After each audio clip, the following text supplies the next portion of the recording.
마가복음 7장요. 제목은 예수를 믿은 다음의 삶 이렇게 정해봤네요. 참고로 지금 여기 제가 정리를 해봤는데요. 하나님의 은혜는 제가 늘 크게 두 가지로 생각하는데 그 하나는 하나님이 구원하는 것이에요. 나와 여러분을 구원하는 거예요. 그리고 다음은 구원받아 그 자녀로 살게 하는 것이에요. 이러므로 7장부터 하나님의 자녀로 사는 그 은혜를 말한다고 볼 수 있어요. 앞에는 뭐예요? 구원의 은혜를 말했죠. 이러므로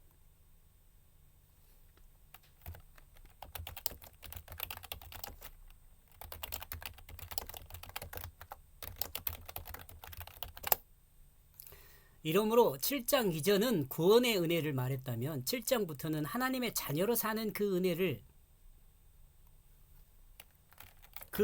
말한다고 볼 수 있습니다. 자, 그 다음에 이제 마가복음 7장 1절에서 5절을 제목은요. 하나님을 오해한 사람들이라고 나오네요. 하나님을 오해한 사람들. 누굴까요? 7장 1절요. 자, 개역성경입니다. 바리새인들과 또 서기관들 중 몇이 예루살렘에서 와서 예수께 모였다가 제가 번역한 내용이며 그리고 그들은 예수를 향하여 소집되어 예루살렘으로부터 서기관 중 몇 명과 그 바리새인들이 오고 있었다. 상황으로 보아 예수님이 소집한 사람들이 아닙니다.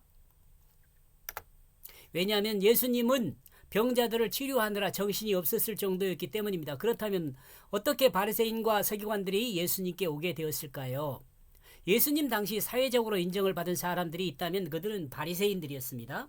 이들은 또한 예수님과 같은 믿음을 가지고 부활과 메시아 사상을 믿고 있었습니다. 그러나 다른 점은 하나님이 주신 율법을 모든 이스라엘 백성이 정확히 지켜야 한다고 믿고 있었습니다. 그러면 하나님의 통치가 다시 시작되어 옛 다윗의 왕국을 영광을 회복할 수 있음을 믿고 금욕과 율법을 지키며 행위를 강조하는 사람들이었습니다. 그리고 서기관들은 예루살렘에서 하나님의 말씀을 필사하고 율법을 가르치는 사람들로 하나님의 율법에 대해 잘 알고 있는 사람들이었습니다. 그렇다면 이와 같은 사람들이 왜 예수님께 모여들었을까요? 그것도 자신들의 의지가 아니라 타의로 말입니다. 수동태니까요. 여기서 자의가 아니라 타의라고 말할 수 있는 것은 모였다가란 단어가 수동태이기 때문에 그렇습니다. 이렇게 볼 때 바리새인과 서기관은 예수님에 대해 사실을 확인하기 위해 왔다는 것으로 생각해 볼 수 있죠. 그리고 그들은 스스로 온 것이 아니라 예루살렘에서 특별히 파견한 사람들일 가능성이 있습니다. 6장까지는 제자들을 교육하기 위해 제자들이 직접 행하기도 하고 또한 제자들만의 시간을 갖기도 했습니다. 그리고 그 행하심에 대한 세상의 반응은 긍정적인 반응이 대부분이었습니다. 또한 부정적인 반응이 있었더라도 개인적인 문제였습니다. 그러나 이제 7장에서는 사회적인 반응과 종교적인 반응이 나타나고 있음을 볼 수 있습니다. 예루살렘에서 파견된 사람들은 예수님을 종교적으로 또는 사회적으로 문제가 없는지 또는 사회적으로 문제가 없는지 판단을 위해 파견된 사람이었습니다. 그 판단을 위해서 파견된 사람이었습니다. 사회 여론을 만들어가면서 사회 문제를 만들어 유대 사회를 혼란에 빠뜨린다는 의심 때문이죠. 그러므로 예루살렘에서 바리새인과 서기관을 파견한 것입니다.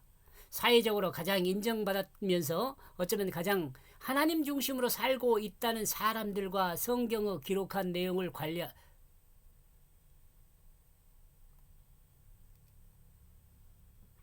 어쩌면 가장 하나님 중심으로 살고 있다고 판정받는